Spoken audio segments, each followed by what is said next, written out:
Hayo sahabat Limal. Keutuhan atau integrasi nasional harus dijaga dari berbagai ancaman. Salah satu ancaman terhadap integrasi nasional adalah ancaman terhadap integrasi di bidang politik. Tahukah kamu apa saja tragedi yang terjadi? Let's check it out. 5 tragedi ancaman politik yang terjadi di Indonesia. Agresi militer. Agresi militer adalah penggunaan kekuatan bersenjata dari suatu negara untuk menyerang negara lain. Sejarah mencatat, Indonesia pernah menjadi sasaran agresi militer oleh Belanda selepas kemerdekaan. Agresi militer Belanda I menjadi rangkaian peristiwa penting dalam sejarah perang mempertahankan kemerdekaan Republik Indonesia atau masa revolusi fisik. Serangan pada 21 Juli tahun 1947 hingga 5 Agustus 1947 menjadi bukti bahwa Belanda telah melanggar perjanjian Linggarjati. Beberapa pekan setelah proklamasi kemerdekaan RI dinyatakan pada tanggal 17 Agustus tahun 1945, Belanda datang kembali dengan membonceng pasukan sekutu. Agresi militer Belanda I dilancarkan pada tanggal 21 Juli tahun 1947 hingga 5 Agustus 1947 dengan Jawa dan Sumatera sebagai tujuan invasinya. Sedangkan agresi militer Belanda II terjadi pada tanggal 19 hingga 20 Desember tahun 1948 di Yogyakarta yang saat itu menjadi ibu kota RI. Belanda rupanya ingin menguasai wilayah Indonesia lagi. Pihak Republik Indonesia tentu saja menentang keinginan itu, maka diadakanlah perjanjian Linggarjati pada tanggal 25 Maret 1947. Peristiwa Madiun 1948. PKI Madiun ialah sebuah gerakan yang berusaha menggulingkan pemerintahan yang syah, yakni Republik Indonesia, dan mengganti landasan negara. Gerakan ini dipimpin oleh Amir Syarifuddin dan Musso, dimulai pada pertengahan tahun 1948 dan berpusat di Madiun, Jawa Timur. Nah, selanjutnya apa yang melatar belakangi peristiwa tersebut?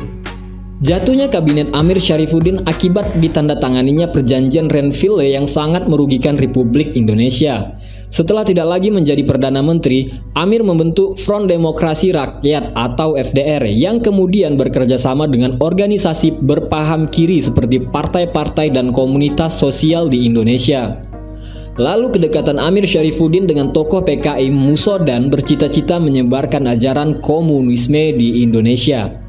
Bagaimana pemberontakan tersebut berjalan? Pemberontakan PKI Madiun diawali dengan melancarkan propaganda anti pemerintah dan pemogokan kerja oleh kaum buruh. Selain itu, pemberontakan juga dilakukan dengan menculik dan membunuh beberapa tokoh negara.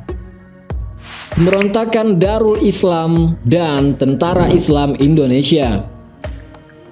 Setelah kita membahas mengenai peristiwa pemberontakan PKI Madiun 1948, selanjutnya kita akan membahas tragedi nasional lainnya, yakni pemberontakan DI atau TII. Gerakan Darul Islam atau DI merupakan gerakan politik yang bertujuan mendirikan negara Islam Indonesia. Gerakan ini mempunyai pasukan yang disebut sebagai Tentara Islam Indonesia atau TII, sehingga biasa disebut dengan DI atau TII. Pemberontakan ini merupakan salah satu pemberontakan tersulit yang pernah dihadapi Indonesia, sebab pemberontakan ini menyebar di berbagai wilayah Indonesia, dari Jawa, Sumatera, Sulawesi maupun Kalimantan. Spionase. Ancaman spionase atau mata-mata dilakukan dengan diam-diam mencari informasi untuk mendapatkan rahasia militer Indonesia. Jaringan intelijen Uni Soviet pernah beraksi di Jakarta pada 1982. Seorang perwira tinggi TNI, Letnan Kolonel Sosdarjanto membocorkan dokumen data-data kedaulatan Indonesia kepada Alexander Vinenko, Intel yang mengepalai kantor cabang maskapai Aeroflot di Jakarta. Sudaryanto ditangkap di sebuah rumah makan saat menyerahkan dokumen kepada atase militer Soviet, yakni Sergei Egorov. Vinenko ditangkap pada tanggal 6 Februari 1982, mogok makan hingga dideportasi pada 13 Februari. Sejak saat itu, operasi Aeroflot di Indonesia ditutup oleh pemerintah Orde Baru. Sosok yang berperan dalam pengungkapan kasus spionase ini adalah Maijen Norman Sasono. Saat itu ia menjabat sebagai pelaksana khusus Panglima Kopkamtib Daerah Jakarta. Ancaman kerusuhan. Ancaman kerusuhan umumnya terjadi karena kesenjangan sosial ekonomi atau pemaksaan kepentingan dari golongan tertentu. Jika kerusuhan itu disertai kekerasan, maka berpotensi memecah belah masyarakat, seperti kerusuhan tahun 1998 hingga tahun 1999.